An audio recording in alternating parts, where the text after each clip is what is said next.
Hello and welcome to the Organic Wine Podcast. This is Adam Huss coming to you from Los Angeles, California. Thank you so much for listening. And thank you for those of you who continue to support via Patreon. It is an immense help and actually 100% necessary to fund the operation and publication and production of this podcast. Without it, I wouldn't be able to do it. So thank you so much. And if you would like to support this podcast via Patreon, that link will be in the show notes and on this episode webpage and the support page of organicwinepodcast.com. I wasn't able to publish an episode last week because the responsibilities of running a small winery completely filled my week. I had 3 bottlings in close succession and then our Spring Wine Club release for Centralis, which was awesome. I was really excited to bottle our 2022 Prickly Pear and Grape Co-Ferment, and between Wine Club and a few local shops and restaurants who've been great supporters of Centralis, that wine is already sold out a week later. I love how this wine has been embraced, and I hope that means that people have begun to embrace the ideas and values that it stands for as well. I've also realized that Centralis is more of my art project than a winery, and I'm a pretty classic struggling artist. Much like this podcast, the wines I make and sell for Centralis don't pay me a salary. But every one of them tells a story and reflects an approach to living in the world that I'm passionate about and want to promote. Yes, it's pretty limited in scope, but I want to make it the most amazing, beautiful, and meaningful wine and podcast that I can within those limits. My guest for this episode is Dan Durica, and when I asked Dan about what inspires the work he does, he essentially credited limitations for his inspirations. What if we couldn't throw fossil fuels at our problems? What if we eliminated the easy solutions we've relied on for the past 80 years?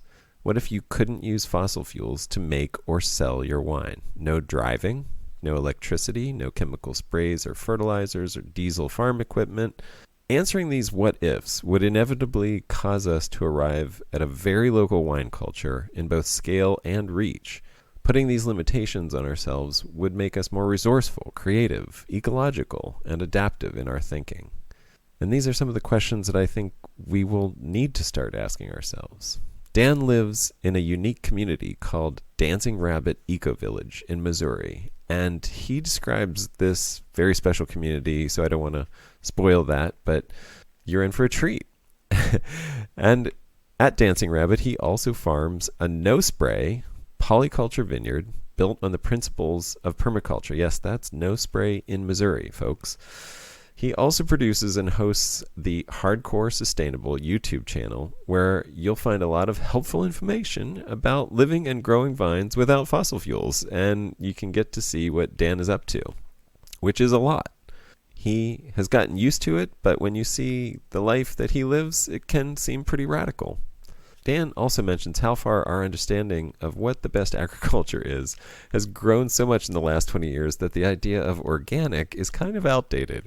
And I couldn't agree more. I've joked multiple times about changing the name of this podcast, and that might actually happen soon when I have a spare minute to, redo the entire online infrastructure that it relies on. So I guess for now, it will stay the Organic Wine Podcast, but know that in my heart and in everything that it stands for, it is so much more. After recording, Dan and I spoke a bit longer, and he also proposed the idea that I really loved, that historically, vineyard establishment has probably taken much longer than it does now. Vineyards were likely integrated into a local ecosystem over decades rather than years, and thought of as an intergenerational project. Finding vines and other fruit that thrive without sprays can take years of selection and even breeding. Building fertility and resilience into a vineyard takes years of ecosystem enhancement. I hope to be able to reach back out to Dan in a few years and see how the development of his vineyard has come along. Also, we talk about how the future we face will require us to stop thinking of ourselves as grape growers or apple growers or any single vineyard or orchard system managers, and start becoming polyculture farmers who grow a diversity of dozens of crops and who build a business plan based on much less than 100% production. This year in California, we just lived through one of the wettest winters on record, and that's following one of, if not the driest years on record. The Northeast U.S. just had the awful combination of an unseasonably warm April followed by a multi-day freeze in May, which devastated the vineyards and orchards there. What Dan is doing, even though on a smaller scale, is an example of what is possible in even the most difficult growing conditions when you approach wine with a different mindset. Enjoy. Dan, thanks so much for doing this. Welcome. Thank you. And I want you to, could you introduce yourself and just talk about where you are in the world? My name's Dan Durica, and I live at Dancing Rabbit Ecovillage, which is in northeastern Missouri, kind of out in the middle of nowhere.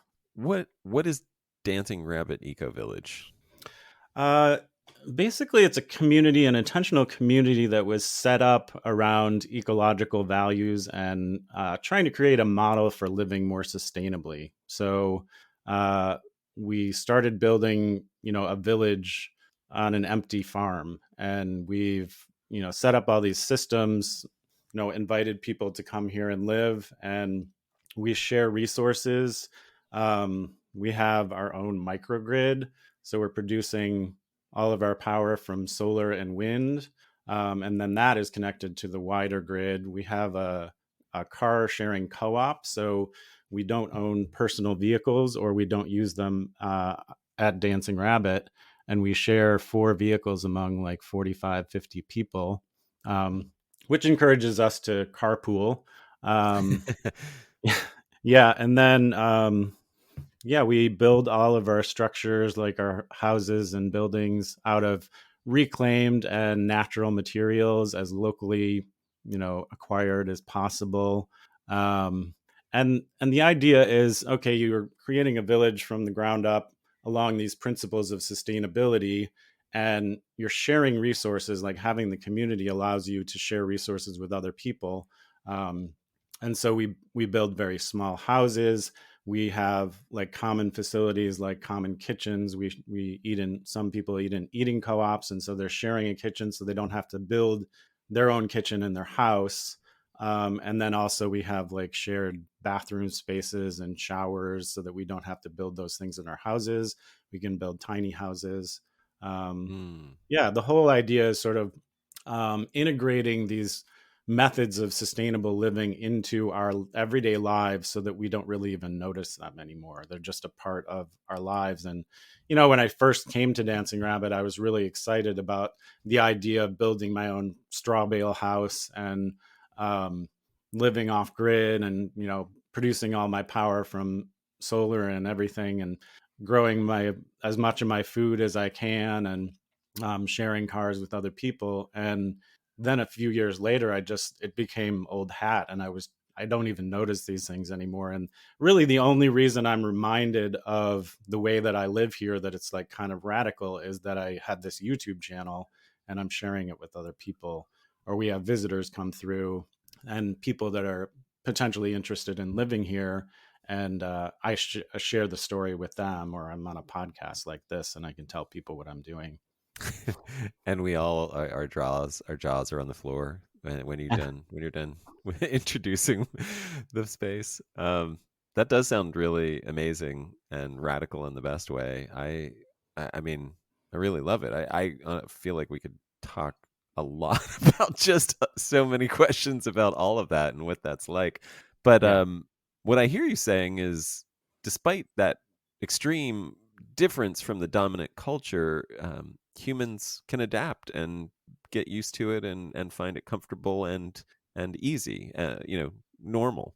Yeah, it doesn't feel like you're sacrificing much. And I think there are so many like benefits that sort of like side effects that are positive to living this way, that you never would have predicted. And I think that's the way with a lot of things like this. When you implement methods of living more sustainably, it's like, oh, I'd rather not be sitting in traffic in my car for hours, or just, yeah, I'd much rather live in a village that's a pedestrian village, and I don't have to see cars driving around or hear noise, you know. Hmm.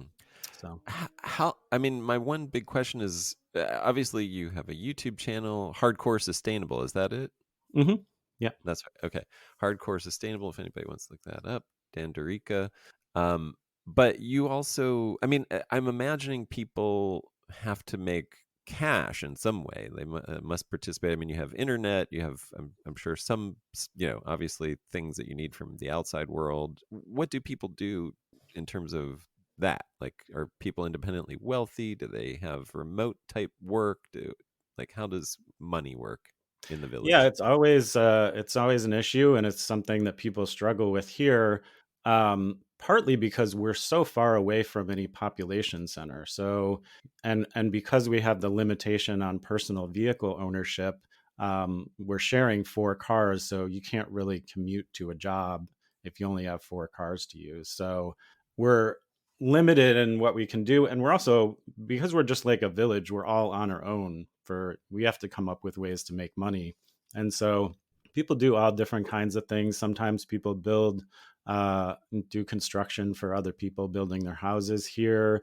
We've had like midwives delivering babies in the past. A lot of people do have online businesses, and I think for the like early part of our economic development, that's always going to be a big part of it, and it's also been the reason why like Dancing Rabbit was started in 1997, and I think the reason it's thrived and been able to continue to exist is because of the internet, because it's Hmm. sort of a lifeline to economies outside of Dancing Rabbit to draw in income.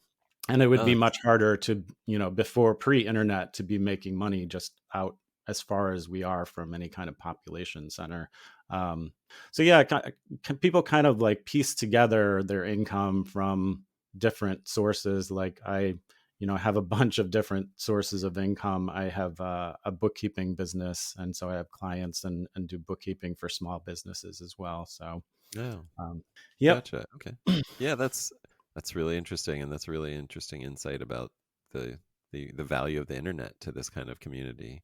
Yeah, Like I exactly. said, we could probably talk a lot just about this life and what that's like. But part of the reason I found you was because of your YouTube channel and the fact that a lot of the principles that it sounds like the village is designed upon, and the agriculture that you're working with. And I'd love for you to talk about what that is, but it's you know I just did a little Google search with the phrase permaculture vineyard, and that's how I stumbled upon some videos by you and found you and tracked you down and stalked Hmm. you online and Uh-huh. invited you to do this. So if you could talk a little bit about what is the agriculture like? I mean, obviously you guys are growing your own stuff. Are there rules in place for how that's done, and why did you, in the midst of this, decide to grow a vineyard? Well, first of all, we have 6 basic covenants that are overarching rules about sustainable living here, and we've just sort of chosen these things to make rules about as far as sustainable living. And one of those is that all agriculture and horticulture has to be done organically. Um, so yeah, since the late 90s, there's obviously been a lot of changes and development in what people think is the most sustainable form of agriculture. And so it's a little outdated to just have it say organic, but we do also have an additional agriculture policy that sort of backs that up and encourages much more like regenerative practices. And we have like policies about grazing livestock and things like that, preventing erosion, and yeah, implementing more like permaculture practices into agriculture. So although we do have that overarching covenant about organic agriculture, it sort of goes further than that because we've developed this more in-depth agricultural policy that you know requires people to just do agriculture in a certain way here. It sounds like Um, it's a much more holistic perspective than just organic, is what you're. exactly, yeah. Yeah. And I before I moved here, I had, since I was a kid, I've been growing grapes because where I grew up in Ohio, there used to be these Concord vineyards right along Lake Erie, and I think they produced jam and other products, juice, and so where I lived was sort of a suburb that had been built on top of an old grape vineyard, and so there's this wooded area down the street that still had these furrows, um, like hills and swales uh, in the land, and there were wild Concord grape varieties just growing in the trees. And so I kind of got inspired by that. We'd eat them as kids, and then I took some of those vines and I put them in my yard, and I grew grapes all the way back from, and I've been gardening since I was like 7 years old.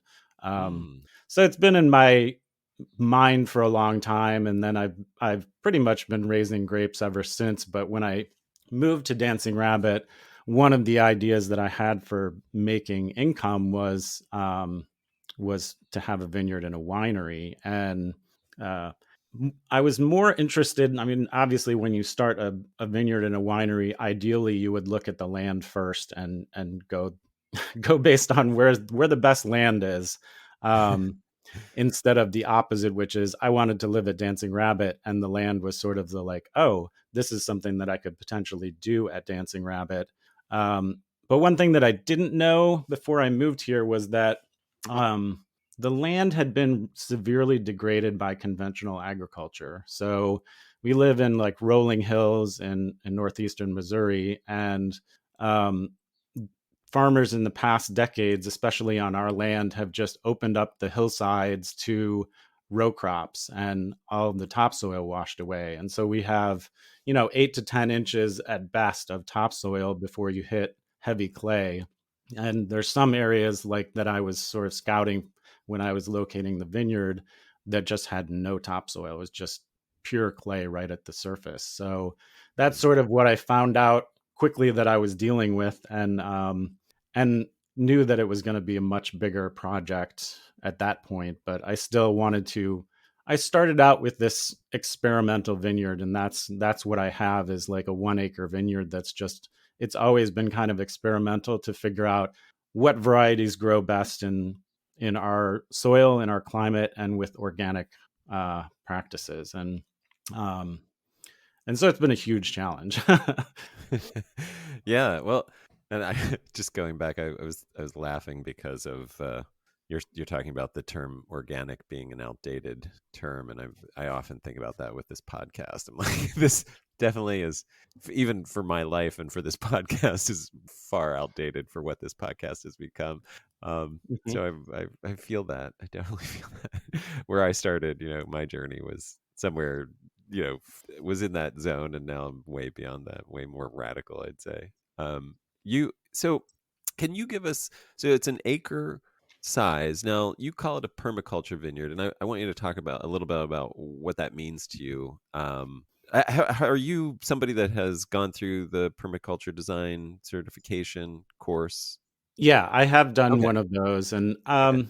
yeah, and I wouldn't say that I'm like a permaculture expert or anything. I mean, it's easy to be considered an, I guess, a permaculture expert if you've gone through a certification class, but it was like a 10-day class, so it's not like it's Yeah. super extensive. And also, like, I have like decades of experience gardening and identifying wild plants and horticultural experience, and so before I even took that permaculture certification, I knew a lot about plants and growing stuff. So, Right. um, yeah, I mean, and I guess, you know, to some degree, I definitely consider the vineyard to be I'm implementing permaculture practices, but it's not like a food forest. It's actually, a vineyard with trellises and in a line and on a grid pattern.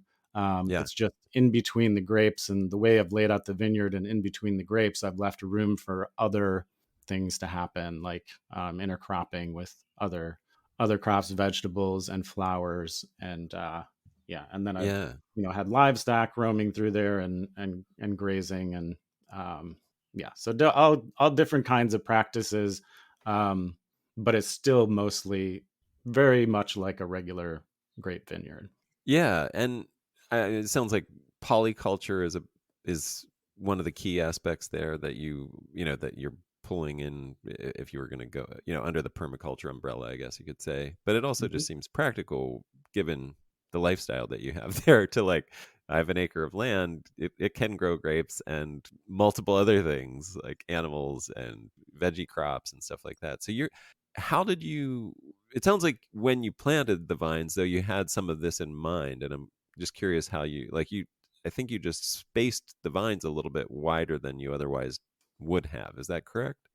Yeah, I put them. The rows are 10 feet apart, so that leaves a little bit more room. I think standard is more like eight, at least Yeah. in this area, and then eight feet between vines. And I do have 8 feet between vines, and they're just most of them are top cordon trained, so there's just one wire, and I have a few others that are sort of uh, Niffin trained and or mid wire trained. So there's a few different methods of trellising, but yeah, it's mostly top cordon, and then the spacing is slightly wider. And I wanted the 10 feet in between the rows so that there could be better airflow, um, and because I knew I was going to be growing organically, and I just wanted it to have more sunlight penetration and more airflow through the vineyard to prevent disease. So what are you growing in between? I know I was kind of surprised to see how much you were growing, and but can you talk a little bit about how you do that, what you're growing, Yeah. intercropping with?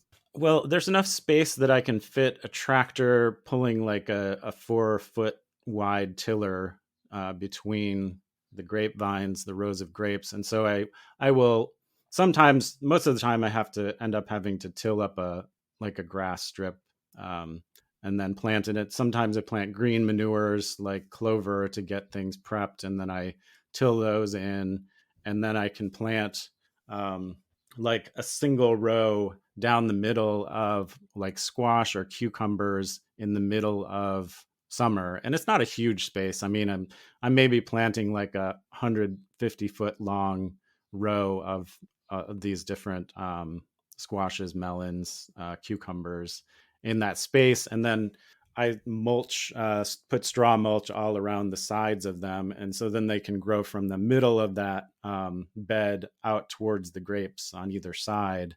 And they don't, because they're kind of low growing crops. They don't really interfere that much with the airflow. Um, and I also have irises, like German irises and Siberian irises that I've been growing, and they're taking up maybe another 300 foot of bed or so, maybe a little bit, maybe like 350 foot of bed, um, in between grapes and between a couple of the different rows. And Would so those I'm going to be selling the bulbs. I'm just trying to kind of trying to experiment with different ways that I can make income off of the space instead of it just being growing grapes. And right, also to some degree it's less maintenance, because if I just have mulched irises growing there, I don't have to go through and mow on a regular basis. So right, um, yeah, so I've got different income streams coming from the same space, and as long as they don't interfere too much with like the growth of the grapes or the airflow in the vineyard, it seems to do pretty good. And often I'll end up adding a lot of manure to the beds in between the grapes, and then that sort of filters across to the grape rows and feeds them as well. right, And yeah, and I don't till deeply. It's like the tiller only goes about 3 inches deep. Iris roots are pretty shallow, and the other plants, like the vegetables, things like that I plant, don't really compete much with the grapes, and certainly not as much as what it would be otherwise, which is grass. right, right. Yeah. Yeah, you have some good videos about the grass there and what you've done with comfrey, Mhm. to create like a permanent cover under the vines that stays low and outcompetes the grass. Yeah. Um, there's some, yeah, you're doing a lot of cool things. I mean, I was really surprised to see you growing like watermelons and cucumbers and all these things down the middle, all these veggies, especially some of the ones that are, those, you know, squashy types that are, I know there's a better technical word for that, cucurbita or something like that. Hmm. Hmm. The those types are often mildew prone, powdery mildew prone, especially. Do you, and I always am hesitant because I'm doing the same thing here at Crenshaw Crew in Los Angeles, and we have powdery mildew, Yeah. like parties every day here, and so I'm always hesitant to put something like those kind of crops in between the vines or around the vines just to add to that load in the vineyard, or, in among the vines. But Mhm. you're not, are you having any problem with that? Do you notice that kind of issue?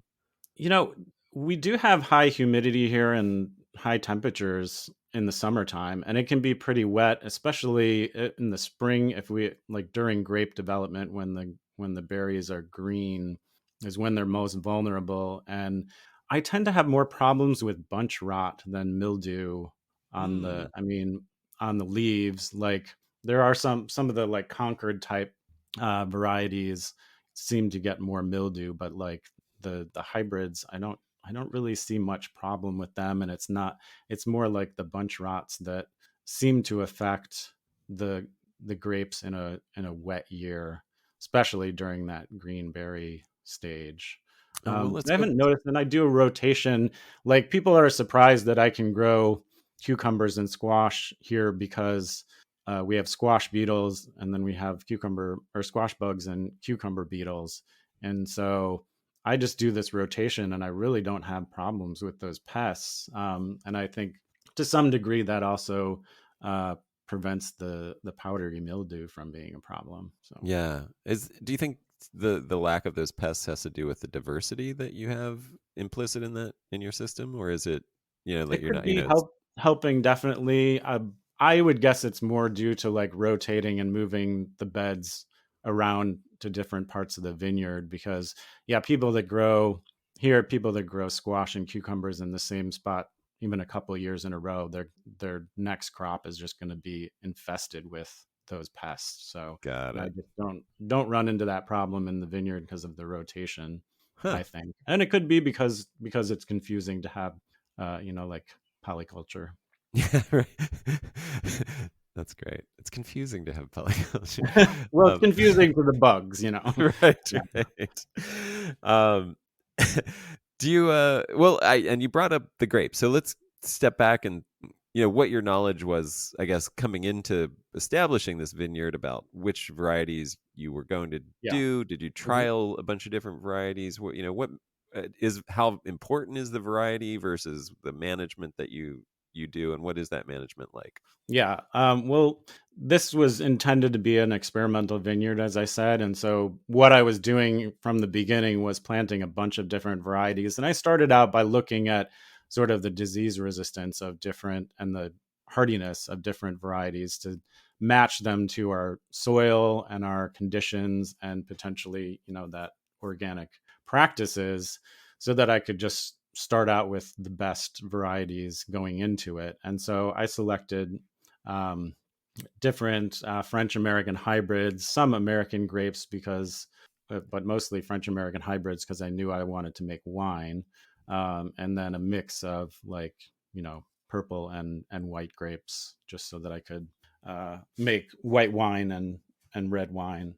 And yeah, and then I planted maybe like 15 different varieties and waited a few years to see how they responded to the soil, to the organic conditions.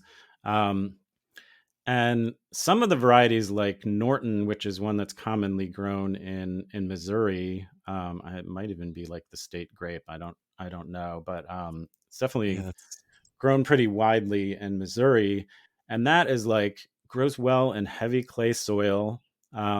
Every year, no matter what the weather, the clusters are perfect. Like with no kind of spray, nothing. I do for all my grapes. I do cluster thinning, and then I do like leaf removal to promote flow of air through the canopy. And that's mostly what I've been doing. Early on I did spray copper and sulfur just to see what the effects would be, and then I was just not noticing much of an effect in a wet year. And then I found some information that are like even under ideal conditions this might help by like 10, improve yield by like 10 to 15%. And I was like, is this really worth me going through and spraying regularly? So I just was like, it's not really worth it. And there are other things that I can do. And because it's not, a commercial vineyard, it's more of a hobby vineyard at this point. I'm like not as concerned about, um, yeah, every like single every percentage year being yield super that you can productive. increase. I might get Right. a year where it's really wet at the wrong time of the year, and then I get a bunch of bunch rot in certain varieties, and those ones just don't produce much. So Right. there's some other varieties like Frontenac, which is one that I think was developed in Minnesota, and there's other sub varieties of that like Frontenac Gris, and then there's Frontenac Blanc, and they say that this is like a super hardy and super disease resistant variety, but down here it doesn't seem to be nearly as resistant to disease. Um, so Got it. That's it's good to know. gotten bunch rots where probably up north it wouldn't get the same kind of uh, disease pressure. So you're Um, saying you're not spraying anything essentially yeah, now? I mean, I have done like compost tea, like that kind of feeding, which was Oh, just supposed to also help with some control of disease. yeah. So When do you do that? What time of year? it's usually just during the time when the grapes are growing, like producing new leaves. So yeah, Okay. Yeah. Yeah. like So foliar feeding.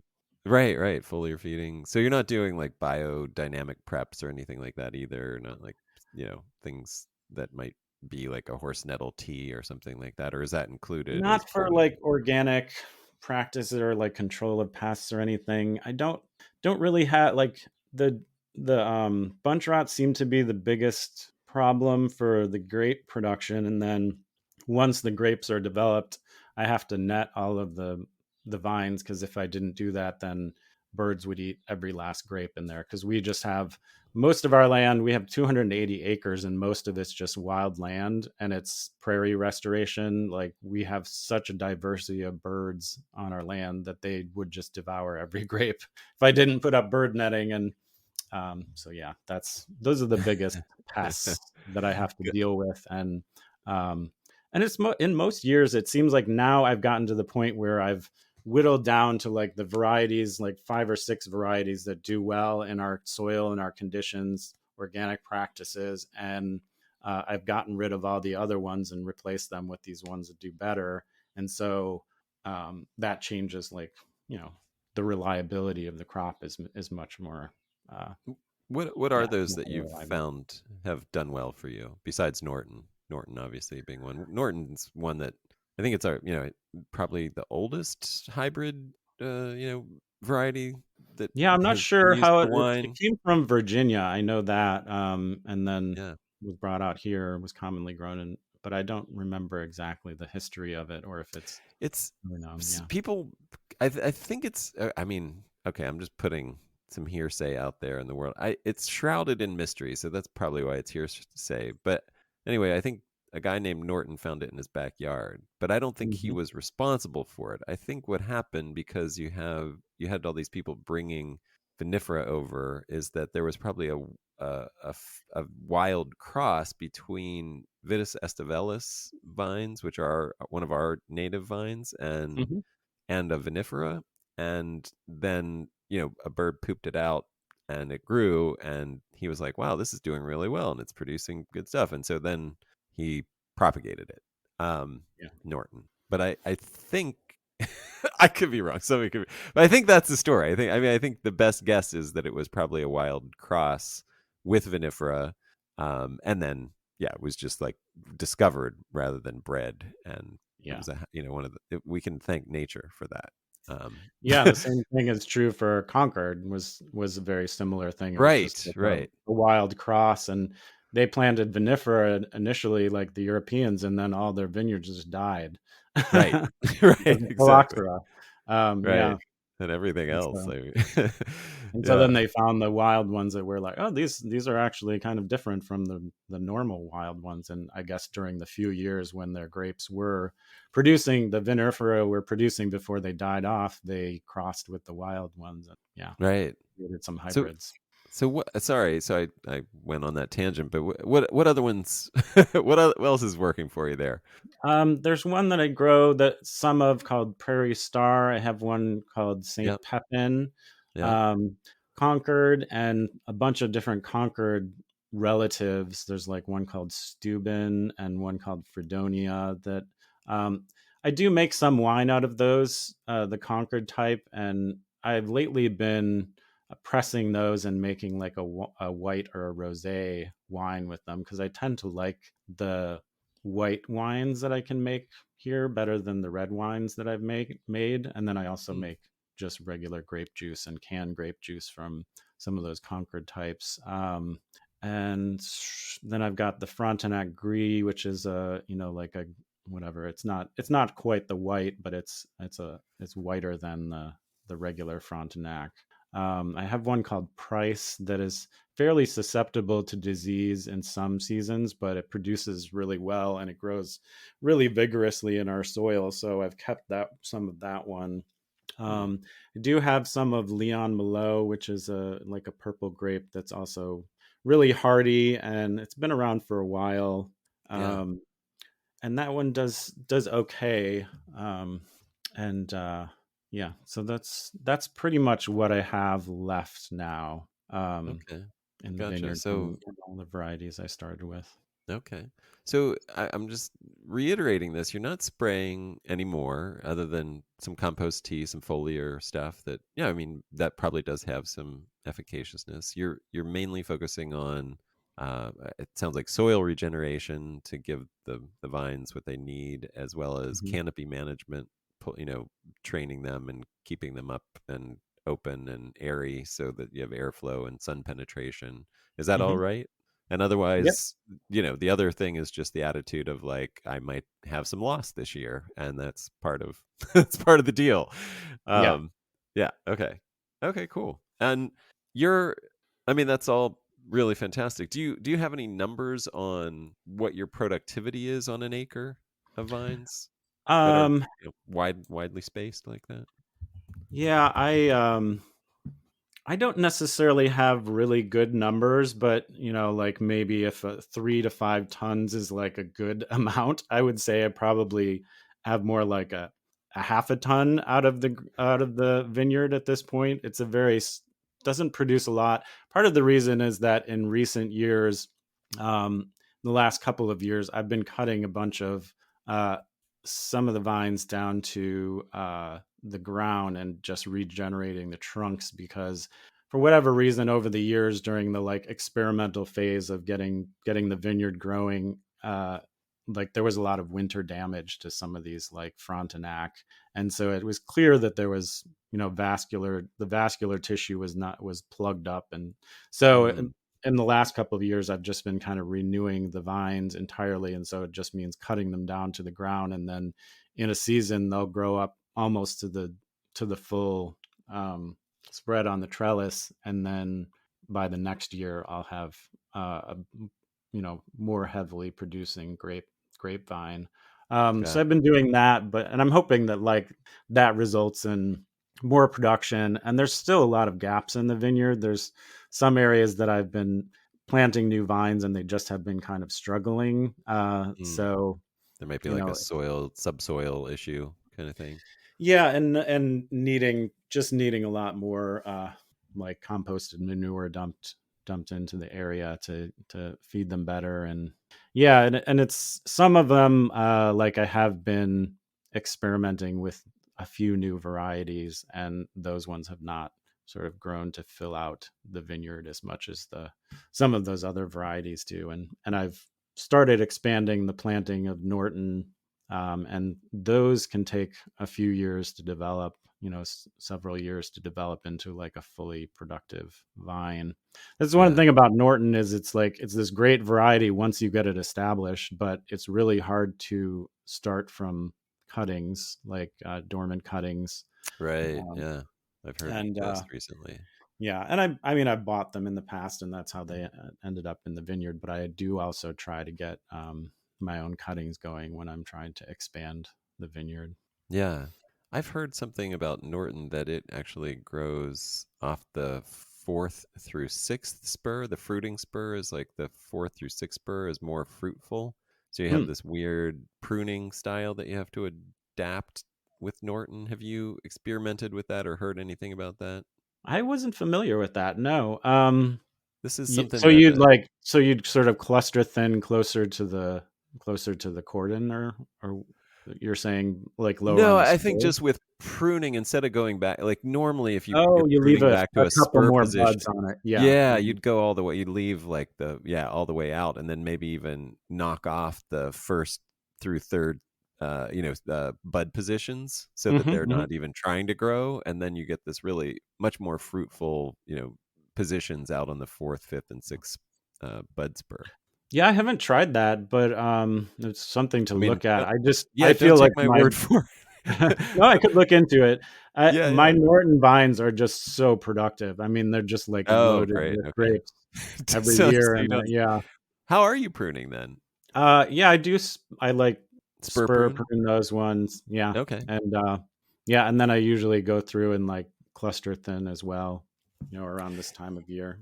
I'm really interested that you're having an issue like winter damage on the Frontenac, which has been I've just considered to be a Minnesota production. It must be super winter hardy, but that's Hmm. the one that you singled out as like having looks like it has some freeze damage on it. Yeah, that one, and then the Leon Malo, and there's a Marechal Foch, which is a relative of Leon Malo, and I think that it's because we get more erratic temperatures down here in the Ah, south. It's got like it, it's the got it. same reason why the maple trees don't produce as we have silver maples and we can get maple syrup, tap them for maple syrup, but the season is really short.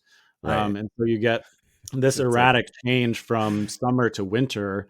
And it's like right, we can get in November, we can get 10 degrees. And that is so shocking to a vine to go right. from that quick transition instead of like a gradual transition to cold. They can't build up the chemistry in their tissues to fight off the cold Harden and off. yeah, and Yeah, got protect it.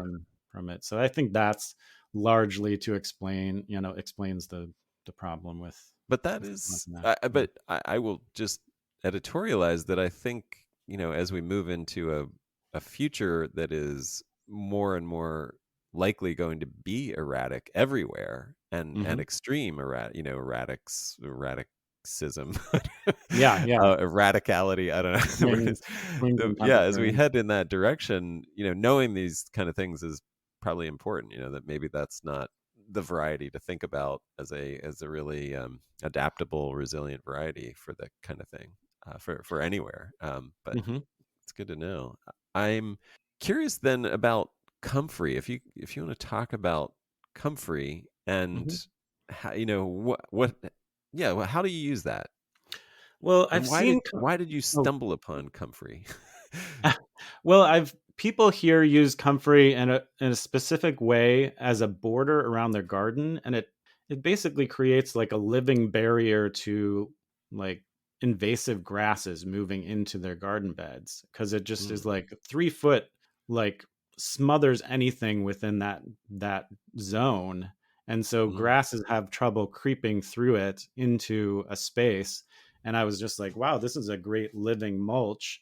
I wonder if this would just smother out the grass around the grapevines. And, in conventional vineyards, I've seen they just go through and they spray herbicide within the grape row to keep that competition down from the grasses.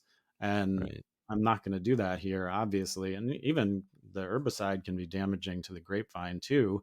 right, And so I thought of this idea: why not try to use the comfrey in the same way to be a living mulch? And it's got deeper root systems. It's got more like a not necessarily a tap root, but deeper roots that go down. And I think they compete less with the grapevines than the grasses would for water and nutrients. And then they'll smother out the grasses.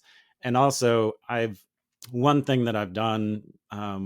We have limitations on like what we can do as far as fossil fuel use here. And so I haven't been able to just buy a lawnmower that I could run between the grapes and mow the grass. And so we do have a tractor, and I've been able to mow the wide swath between the rows, but within the rows, there's like lots of grass and it grows pretty tall. And so I've maintain that by scything it. So it's like basically a big long blade on a stick. And it takes a lot of work. It takes a lot of time and energy yeah, to mow with that. And you have to be careful between the vines because like one wrong swing and you just cut off your vine and set it back a couple of years, or it Right. damaged the trunk and then it gets crown gall or something. And um, so yeah, I've been scything, and I was just like, wow, this just takes so long. Is there any other thing what else can I do here? And so I thought of the comfrey. And if I just plant 3 comfrey in between, in the space between grapevines within the row, they will spread out 3 or 4 feet around the crown and just smother all the grass in that area. And they'll kind of like, the leaves will kind of straddle the trunks of the grapevines and also, smother the grass that's close to them. And I just wanted to see if it would work. And if I do want to cut down the comfrey, which it does have a flowering stalk that it sends up, and so it can interfere with airflow. So if I do want to cut it down, I can go through with my scythe and in like one swing cut down all 3 comfrey very easily. Versus if it was grass, I'd have to make so many cuts, and the grass is tough, and it's just Yeah. it's much more work. And so I think the comfrey in a lot of ways has been useful. And it was just an experiment to see how it works. And I think it's working. The only issue maybe I've had is that in some parts of the vineyard, the comfrey doesn't grow as vigorously as other parts. And so it's taking longer for it to get to its Ah, full size and actually have the like smothering effect that I intended to have. But got it. it's still growing, and it's taking over, and it seems to be doing a good job. And when it does produce flowers, they're constantly loaded with pollinators, like bumblebees, all kinds of bees, and so it can provide all this food for pollinators as well. I didn't even think of that added benefit, but to sort of promote sort of like Yeah. ecological health in the area, giving food to all those pollinators would be good too. Yeah, yeah, I love that. I use nasturtium here in a similar way, although it's probably less good at outcompeting grasses and things like that. But it does create a beautiful ground cover mulch, chop and drop mulch that, I mean, here just dies back naturally. Don't even have to chop and drop it. It becomes the necromass that feeds the soil through the winter for the next season, I see. Yeah. and creates this beautiful, I mean, it's beautiful as well. It's this, Ground cover. sprawling, Yeah. yeah, Hmm. ground cover with flowers that the bees love. It's always full, full of bees when the flowers come out. And that, I mean, I think so much of our modern experience of agriculture and viticulture has been divorced from the sense of beauty, of the aesthetic of it, and any way that we can re-input beauty into our wine production systems, I think is a really nice thing because there's so much opportunity for it, beauty and multiple purposes, and Hmm. all of that stuff. So Diversity too. Yeah. yeah, the diversity. Now, comfrey, I mean, I mentioned this to you, but as I understand it, it's got a lot of medicinal uses. It comes from old words that have to do with like knitting bones together, and it's been considered this, like, if you have like a break or an injury to your skeletal system, you create like a poultice and wrap your arm or your leg or your toe or whatever with a comfrey poultice. Hmm. um I know that you're running.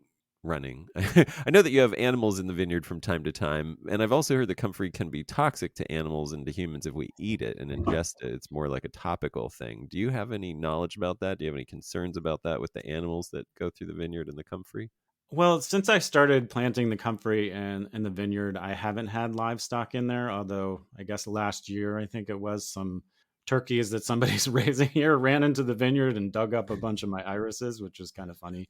Um, but aside from that, there's not a lot of livestock. I did have Southdown baby doll sheep grazing in there several years ago for maybe a year and a half or 2 years, and that was great because, I mean, not having to mow with a tractor or a scythe is pretty incredible, and that would be my ideal for mowing in the vineyard. But since I don't have that happening, I'm having to do this comfrey. Yeah, since you mentioned that, I looked it up and was just, I definitely found information saying there's, alkaloids in comfrey that are pretty toxic, and I guess they affect the liver. And Yeah, some sources were recommending against feeding it to livestock, and then you find everything on the internet. So I definitely found people that were like, "Oh, it's great," and in parts of the world, people are specifically feeding it as like a high protein forage to their livestock, and I'm like, okay, so I imagine. which one is Yeah. true? I mean, I think that the fact that there are alkaloids in it that are known to be toxic would indicate it might have It's some not the best. long-term negative effects. Yeah, and I Well, wouldn't it's want to be ingesting it myself as a human and be potentially ruining my liver, because that's right, not right. something you're going to come back from. Especially if you're drinking a lot of that wine from the vineyard too. Save that liver for that. Yeah, right. Yeah. I well, I wonder. I mean, sometimes you can trust animals as well to just not eat the things that I mean, that they will know. Like, oh, They'll know I mean, what since is bad comfrey for is a me. Yeah. naturally occurring plant in their world, they probably have encountered it and be like, yeah, I just leave that alone when I'm grazing Right. because it makes me feel bad, kind of thing. Um, what has kept you from getting animals back in the vineyard? Are you aiming to do more of that, or is it hard to do it when you're doing the polyculture with the vegetables and things like that growing? Yeah, animals are just a whole other responsibility. And I would rather be working with somebody else that's already keeping animals and wants to maintain them year round. Right. 'Cause I've been going to Florida for the winters, and I wouldn't be able to do that if I was taking care of some livestock. So if I could, yeah, cooperate with other people who are interested in running specifically the Southdown baby doll sheep, because they're just a breed that's very low to the ground, and they can't stand up and eat the grapevines Right. that are trained higher. So um, yeah, and then they mow, and they're good meat sheep and wool sheep, and um, that would be the ideal if I was going to have livestock in there again. I did run chicken tractors with laying hens through the vineyard, and some meat chickens early on. So I had a couple of chicken tractors. I was pulling between the rows of grapes to add fertility, and then get more like egg production out of the vineyard early on. But Did that work um, well? yeah, it seemed to work well. It was a lot of work, so The um, daily moving. yeah. So eventually, I kind of got tired of it, and so I've been just buying inputs like composted manure from local dairy farms to add more fertility to the soil, and yeah. So Yeah. that's what I'm doing instead. Well, Uh, yeah. it sounds like a pretty big space, but I wonder, have you encountered anything like drift or overspray from the conventional farming around you? Yeah, that's one thing I should have mentioned, is like one of the problems in the past has been pesticide drift, because we do have a lot of dairy farmers in the area, and they're growing corn and soybeans. And we used to have this farming neighbor across the street, and he had some fields that would get sprayed. And I definitely noticed pesticide drift in my vineyard, and like spotting in my garden, which is like right across the road from his fields. But like after I talked with him about that, he converted all that space over there to the CRP program, which is like basically fallow. And so he was a great guy. And Wow, so that's yeah, yeah. he did that so that he wasn't getting pesticide drift on our land over here, because he knew we were concerned about that. And since then, like when I was getting drift, I was getting sort of like this deforming curl at the end of the shoots. And I was Yeah. like, what is this? Like, what could this possibly be? And then I realized there was like spotting as well. And so it was just like herbicide being sprayed. And Yeah. once he turned that land across the road into CRP, then I didn't have any problem What again. does CRP stand for? Conservation Reserve Program. So we have a Gotcha. lot of our land is in the Conservation Reserve Program as well.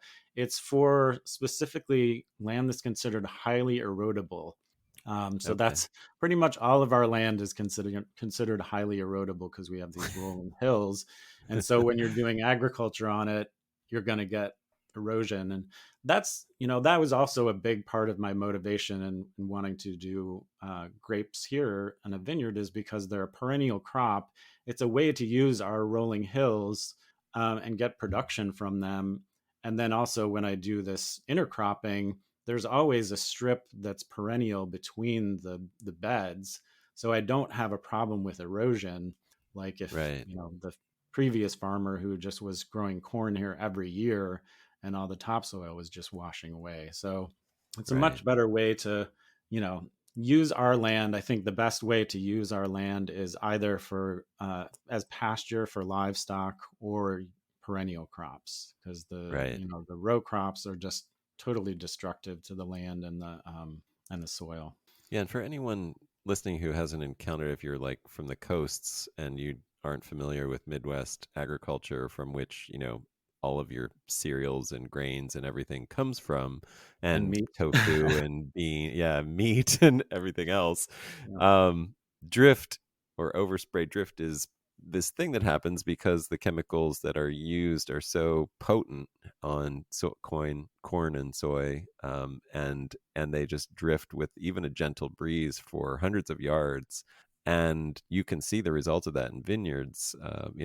Anybody that you talk to who's growing vineyards in the Midwest has stories of drift where dicamba and 2,4-D, which are common sprays, might cross a quarter mile, or five, few hundred yards at least, and get into the vineyard and defoliate or totally deform the shoots of the vineyard and make productivity for that year impossible.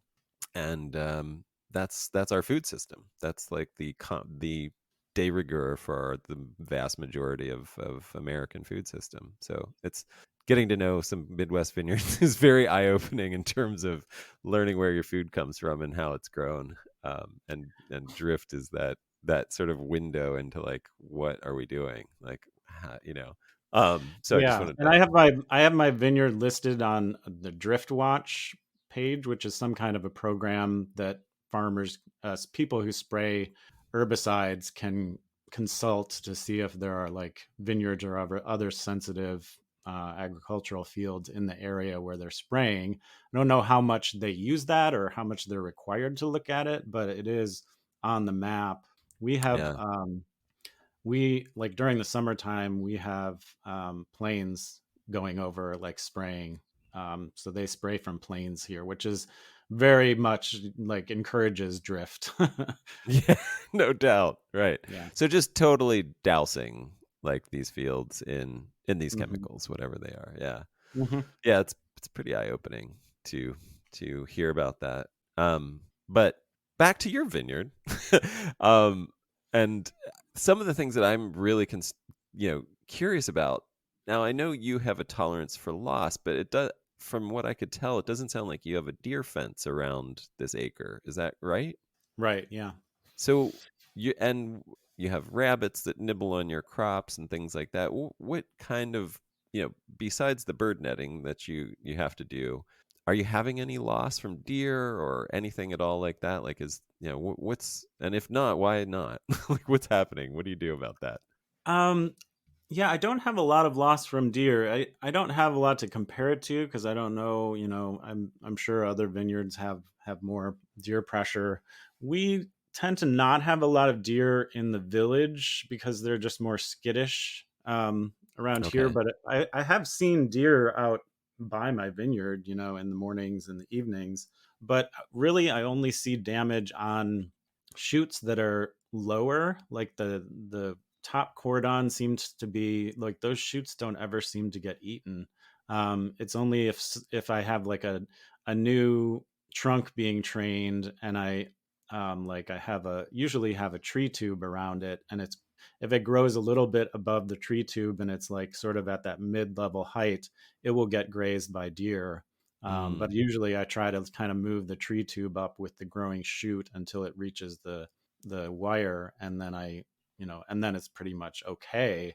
So the deer pressure doesn't seem to be much at all. And oh, it's only at certain times of the year that I even see that kind of damage, like around this time of year.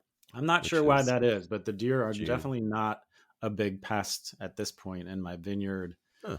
The rabbits have been more of a pest, but I've kind of figured out how to deal with them. I just have to protect the trunks because if the trunks are exposed in the wintertime, rabbits just kind of are looking for food, and they'll just girdle all of the bark off the outside of the trunk, and then it will, I just have to cut it off, because if it doesn't have any bark Right. or tissue, vascular tissue, then it's just gonna die.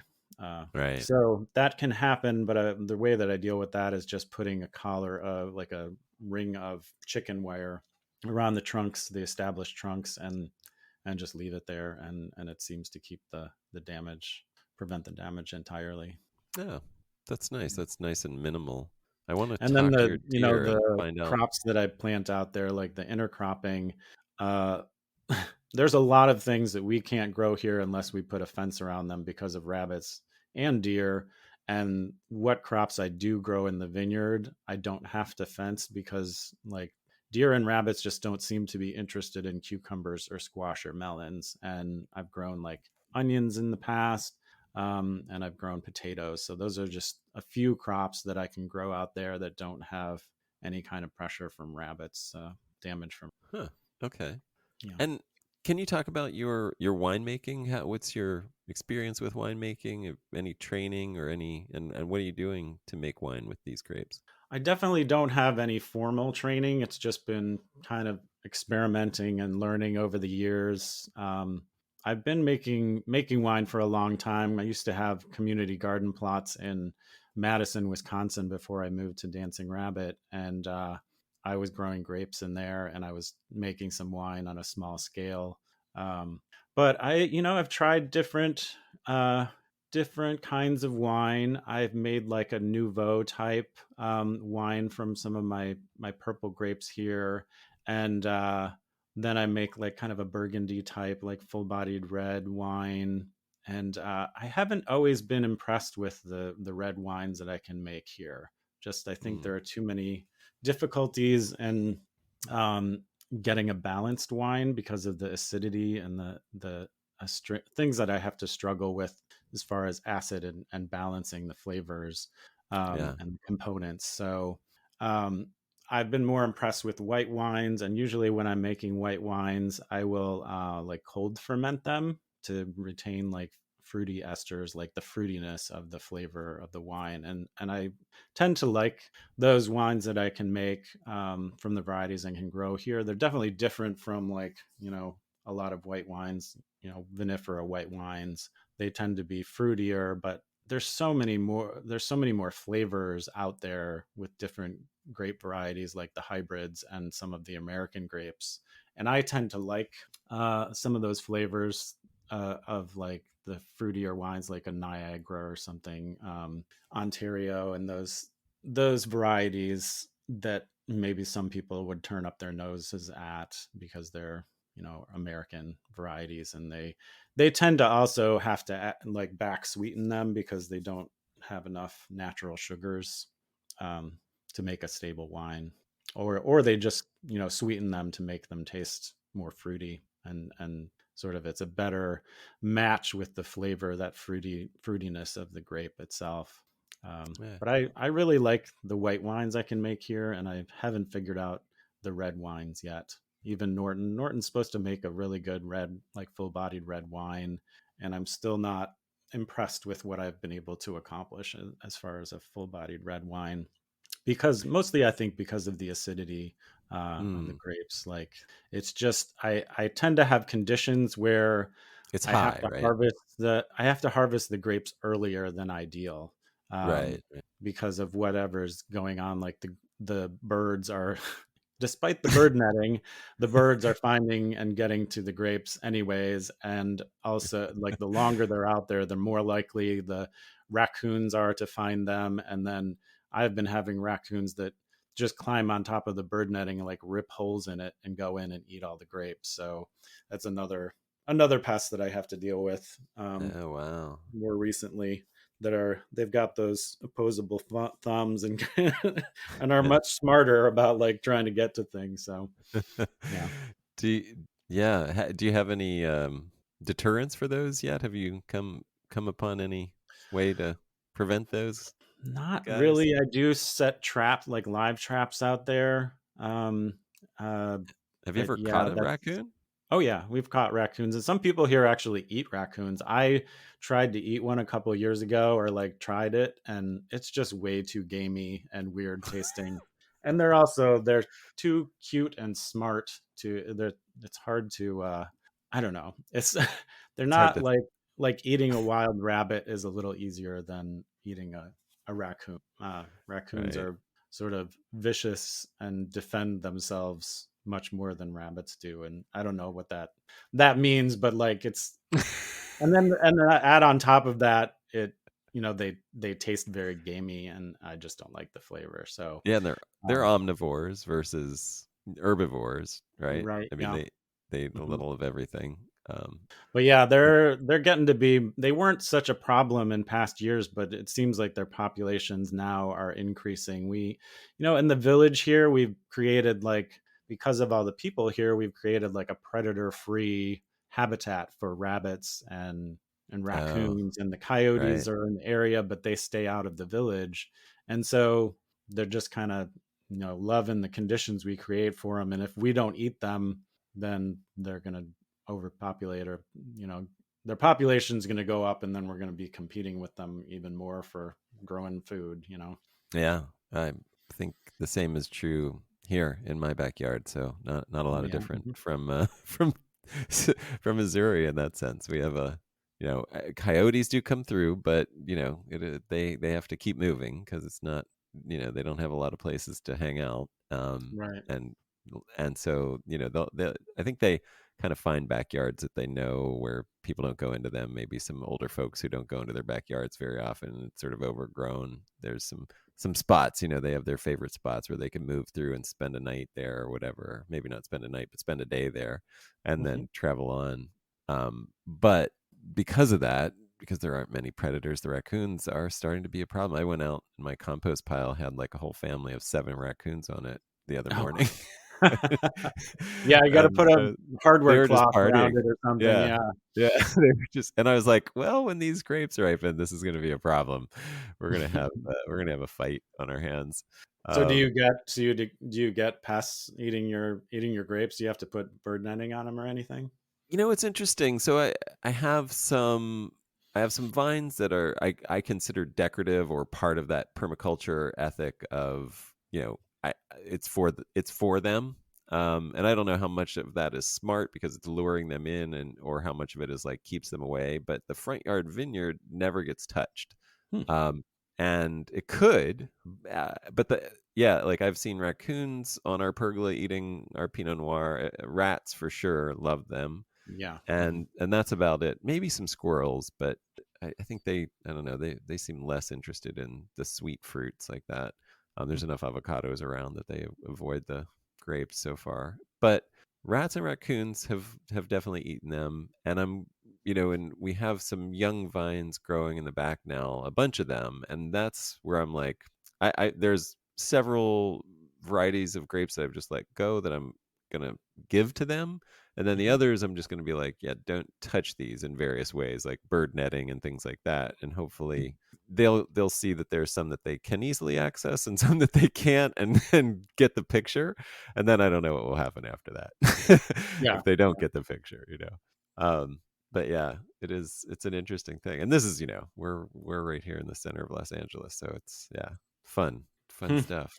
Yeah. Um, well, I love hearing about this. I mean, I love hearing what you're doing. I love that you're doing all this. I one thing I wanted to ask you about, or just mention for people, you have one of the best videos I've seen about how to propagate vines by layering Hmm. online. And so anybody who wants to check out how to do that, it's really cool. But you have multiple. So you're doing layering. You're doing like a green cutting propagation technique as well. Is that correct? As Yep. opposed to like the winter prune propagation, the dormant The dormant cane kind. Yeah. Hmm. propagation. So how do you do the green cutting propagation? Is that sort of just very similar, or are you using like a rooting hormone? How do you do that? Uh, yeah. Basically, you cut green shoots off around this time of year, maybe a little bit later than now. But sometimes I get like suckers coming off of trunks, and I'll use those as well because they're not Oh yeah. quite as like, they're not like bull canes, they're not like super vigorous. And if you use shoots that are too vigorous, they're just not really they're not going to, they're less likely to put out roots and before the tip just kind of dries out. And so anyways, there's a specific kind of shoot that you would do this green cutting, rooting these green cuttings with. And basically I just cut these lengths that are maybe like 8 to 10 inches long of growing green shoots, and then you dip them in rooting hormone, like a solution that I mix up with, and then soak them for a few minutes in the rooting hormone, and then just put them into like a medium. Like I've used coco coir or peat moss or some kind of mixture of those things with like soil and perlite works too, but just good drainage. And I've just Right. been putting them in a bucket with like a 5 gallon bucket with holes drilled in it. And I've experimented with different methods, like either putting the lid for the bucket on top, or putting some kind of like plastic over the top with holes cut in it to allow airflow. And I think having more light penetration and at least more light falling on the shoots, and each shoot has to have like at least like a half of a leaf left on it, or some kind of leaf, like some kind of foliage left on it to collect energy until it gets enough roots built up to send out new shoots. But if you kind of use this method, I don't know, this is the way that I do it. There's probably having a mister or like some kind of like setup where you were misting the cuttings would be preferable, but I just don't have that set up. So I do this kind of more, yeah, I don't know, this way of using buckets to retain moisture, and keep the cuttings in sort of a situation where they're going to build up that callus tissue, the undifferentiated tissue that then they send roots out from. Mm. And it seems to work fairly well. And some of the varieties like Norton that are very hard to start from dormant cuttings can be easier to start from green cutting. So Oh, that's okay. what I use for Interesting. that. And then the Nice. layering, I've just been using that to fill in gaps in the vineyard. So I'll just let, one vine grow long enough to reach the next spot, and then bury the cane and leave a growing shoot on the opposite side, and just like let it grow there and root until it gets pretty well established on its own roots, and then cut it off from the parent vine. I Now I noticed that you were doing like a cut through the cane that you were, burying to sort Hmm. of give it, give the vine a heads up that it needed to put out roots. Have you Hmm. experimented with not doing that, or with just sort of scraping off the outer layer of bark down to expose the cambium layer, or anything like that? Like other techniques besides that cut? Yeah, I think any of those things will work. I think, Okay. and yeah, I just, the cut will, like you said, it sends sort of like it cuts some of the vascular tissue so that shoot end is like, oh, we're not getting as much nutrients from the parent vine. Let's send out some roots and start Right. getting our own nutrients and water. So Yeah, it's pretty. that's sort of the purpose of it. But even if you just buried it without cutting it, the nodes are going to send out shoots because they sense there's soil there. It's like, and you can also, like I say in the video, what I've done before is had, one vine growing in a garden bed, and it sends out a bunch of canes, and then I just bury those. And at each node, it's going to send out roots. And then you just cut in between the nodes, and each one of those nodes then has a bunch of roots on it, and it sends out a new shoot. And so that's a new grapevine right there. Um, Right. so you can get like just dozens of them really quickly, in a season or two by Have using that method. And what time of year are you burying them? Is that in the spring after? So because these are dormant canes, right? You've sort of like pruned everything else back, and then this is what's the one that you left long that you bury. Is that Hmm. correct? Yeah. And And I you mean, ideally, I guess it would be like a 1 year cane, but it doesn't have to be. It can be a slightly older cane, a couple of years, and it'll still send out oh, roots okay. if it's Huh. buried. But yeah, when Have you you? do the layering like in a garden bed, and you're just burying the whole cane, like you can do that with the 1 year cane, and it'll send out roots pretty readily from each of those. Now, have you ever considered not cutting it off the connection to the mother so that you just have this and then and then keeping that going, like keep layering so you have like a continuous Yeah, like like one whole row grapevine of going through the yeah. whole thing. Yeah. Yeah, yeah. I haven't really thought about that, but I suppose that's possible. I don't know what the benefits or drawbacks would be to Probably it. yeah, probably getting around might be difficult. You have all these like little yeah, like Yeah, little portals that you'd have connections. to crawl Yeah. through to get from one side to the other. But I don't know. I just love the idea of there it being like this super organism of Hmm. interconnection. Like a huge vineyard network of vine, like of a single vine Yeah, that that's kind of neat. expresses as individual vines. But there's something that works for my perspective on life that appeals to for some reason.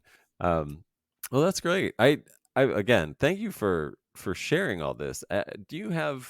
I think you've talked about some of where you came from, but do you have any inspiration or resources or ideas that you know shape what you do and keep you on on this? I mean, it sounds like it's pretty, like you said, normal life for you, but I didn't, just curious if there's anything, if anybody's curious and wants to learn more, how would they start down this path?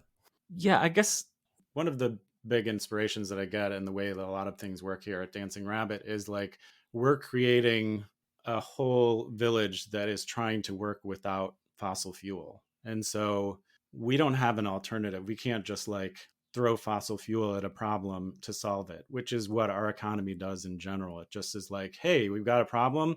Let's dump a lot of fossil fuel on it, like either through pesticides or fertilizers or whatever it is. And when you create a situation where you can't do any of those things, you have to innovate and you have to figure out ways to do without it. And that gets you thinking in a different direction. Like we have, these invasive species on our land, and the government would like us, like for the CRP program, would like us to spray herbicides to control them. And we're like, well, we don't want to do that. We're going to try these other organic methods and see if we can accomplish the same thing without the herbicides. Um, and so that's definitely, you have to sort of create a situation where you're limiting your options, and then all these new options might come about, like why did I decide to start planting comfrey in the vineyard? It's because I had a problem to solve and I didn't want to just spray herbicide, and I couldn't just spray herbicide. Um, so I think that's, and sometimes it's definitely limiting, but it at least puts you in a situation where you have to innovate. And people always, yeah, they get into this situation and they're just like, well, I can't make it work without this thing or the fossil fuel, and so they always then turn to some kind of option that involves the easy way out, which is not the long term sustainable way out. So Yeah, yeah, that makes a lot of sense. Well, thank you. And where can you mention again where people can see, if you have Instagram or any mhm. online presence that you want people to check into? Yeah, the big sort of my big presence on the internet is my YouTube channel, Hardcore Sustainable, and I've been doing that for several years now. I have like over 200 videos, and then I also have an Instagram page that's the same, Hardcore Sustainable, so you can follow me in those both of those places. And does Dancing Rabbit Ecovillage have its own website or Mhm. anything like that? Yeah, dancingrabbit.org is our website. We also do have a YouTube channel that's just Dancing Rabbit Ecovillage, and that's most of our online presence. Yeah.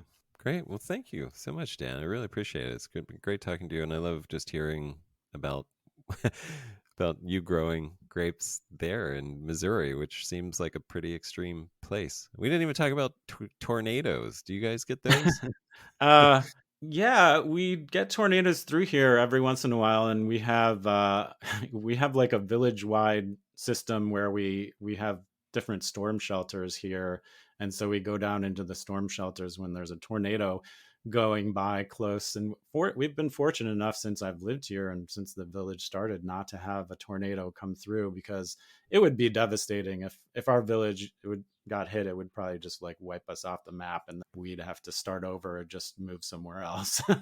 So I hope it never happens, but we've had tornadoes touch down just like across the road, or down the, maybe like a half mile down the road. I remember seeing several years ago in a cornfield just this path that had been torn through a cornfield from a tornado that touched down. And so it's possible, but it's not something that I really think about as much as other problems and we might have to deal with. So hopefully, cross my fingers, it will never Right.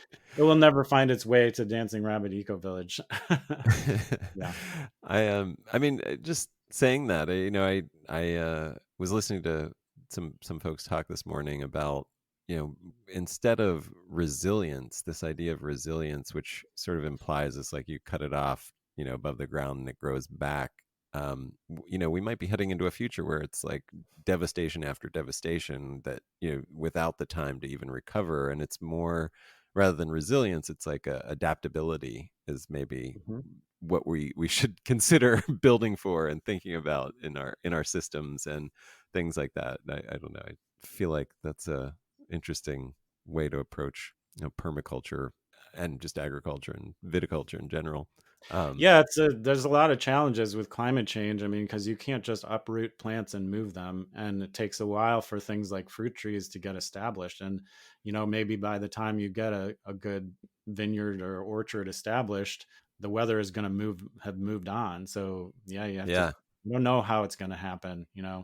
Diversity is usually a good key to like surviving in nature. Yeah, I've just talking to some folks on the East Coast about that as well, where they've just been hit by a historically late and historically hard freeze in May, and Mhm. basically devastated a lot of viticulture there this year for the 2023 vintage, and Okay. and that was what we were saying. It was like, kind of, maybe you can't think of yourself as a vineyardist anymore. You have to think of yourself as this polyculture farmer, grapes being one of the crops, and then a Mhm. dozen other things too. And then in any year, just build your business plan around 50% of it making it through to harvest. Yeah. And I mean, I laugh, but I think we were dead serious about that. It was like uh, legitimately, this might be the only way forward, um, with these extremities. So it's, yeah. But I'll be interested to see what videos you're putting out, and encourage anybody who's curious about these things to check them out, because definitely very informative, very cool stuff there. So thanks for sharing all that. Yeah, thanks, Adam. It's been nice chatting with you, and it's great to connect with other people that are thinking along the same lines. Because sometimes I feel like I'm pretty isolated here. Of course, I'm not like connected with the commercial end of winemaking as much, to know like what people are doing out there. And then I'm also like in the whole eastern part of the country or outside of the West Coast. And maybe the Southwest. There's not a lot of like organic vineyards. I You're mean, right. there's There fewer really vineyards isn't. in general, but like they're just, it's so impossible to grow grapes, or it's seen as impossible to grow grapes organically, that they just don't exist. Yeah, yeah, it's funny. I just was. I've been searching. I mean, I really wasn't searching for, like, organic vineyards in the Midwest when I discovered you. I was looking for just this idea of a vineyard established around the principles of permaculture, and stumbled upon you. And but before that, I was actively looking for Iowa. I went to school in Iowa, so it has a soft spot for me, and Mhm. really talked to some of the in this quest, talk to like multiple people who were very founding members of like vineyards and viticulture in Iowa. And they, basically everyone was like, no, there is none. There is no organic vineyard in all of Iowa. Like, Yeah. we tried, a bunch of people tried, they're not doing it anymore. And for all the reasons that you've already mentioned. Specifically the climate, though, being so intense, intensely humid and wet, and especially at the wrong time of the year. So Yeah, but one thing that I think about is like, oh, the example of Norton. Like Norton, in my experience, has a perfect crop no matter what the year is. And so obviously grapes have the genetics to be right. grown organically without doing anything to them and have perfect clusters of grapes and be pretty good, a pretty good variety for making wine. So like what we need more of is like plant breeding specifically. And this is the thing that I'm talking about where like when you have the option of just spraying pesticides, um, like what is your incentive to breed varieties Oh that don't God. need pesticides? And also, like, what incentive does like agribusiness have to breed those varieties if they're selling pesticides to make money? Yep. Well, thank you for saying that. I know you haven't listened to, a whole bunch of the episodes of this podcast, but this is exactly what I've been saying for the last Mm-hmm. year, in multiple ways. It's like breeding needs to be part of everyone who's in agriculture at any level, especially viticulture, needs to be part of your farm. There should be some aspect of your farm that is a breeding program, Mm-hmm. Mm-hmm. and if we'd invested the time and resources into breeding resilient and adaptable varieties over the last 50 years instead of developing these chemicals, all those resources, like you said, if we just transitioned our times and energies and resources into breeding rather than developing chemicals, we'd have a bunch of Nortons, that Mm-hmm. were Mm-hmm. bulletproof varieties. Yeah, Luckily, well, people so. are. It is. It. I'm now seeing that it's happening a bit more, and people are Mhm. receptive to different varieties. So it's really cool. That I think we're in a great time. Just like necessity being the mother of invention, it's actually starting to happen. But thank you for thank you for saying. I mean, I love that you just came to that same conclusion in your own way. Yeah. It's great to Well, hear. I'm looking forward to listening to other episodes because it sounds really interesting, and I'll be downloading and then listening to your podcast while I'm working out in the vineyard. So it'd be Awesome. inspiring. Awesome. Well, thank you again, Dennis. Great, really great conversation. Thanks so much for listening. I hope you enjoyed that as much as I did. And I just wanted to put the word out there. If you are somebody who is doing something like what Dan is doing, or in Missouri, or what I'm doing in South Central Los Angeles, I'd love to talk to you. Or if you're somebody who would like to do that and just want some guidance, I'd also like to talk to you, and I'd be happy to answer any questions and give you any opinions and thoughts and anything helpful advice that I can give. And in other words, I'd just like to connect with people who are doing similar things or would like to be doing similar things. And you can contact me at connect@organicwinepodcast.com. I'd love to hear from you and find out what you're doing or find out what you'd like to do and see if I can help. That's connect@organicwinepodcast.com. Thanks so much for listening.